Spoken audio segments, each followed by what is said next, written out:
Sa kanyang 3 araw na pagdalaw, tinugon ng personal ni PNP Chief General Nicanor Bartolome ang labi ng mga pulis na nasawi sa kasagsagan ng bagyong Sendong sa Cagayan de Oro City at nakiramay sa mga naulilang pamilya ng mga biktima.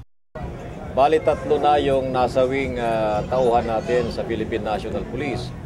Nagkaroon ako ng pagkakataon na mabisita yung wake nung dalawa.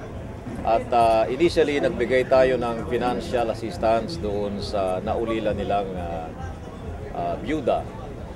Meron pa kaming nawawala, hindi pa rin nare-recover, isang babae na pulis sa Iligan City. Yung isa naman ay na-recover sa bandang Camiguin Island. Napakalayo noong pag na-recoveran doon sa pulis namin na yon, sapagkat kung gagamit ka ng bangka, 2 oras yun bago ka makarating. So malamang nung na-recover siya, siguro after almost 12 hours na palutang-lutang siya bago siya napadpad sa Camiguin.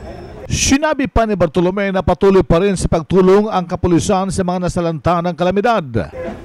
Yung mga pulis natin doon ay patuloy sa kanilang effort, nagumpisa sa search, rescue, retrieval, pati sa relief. No?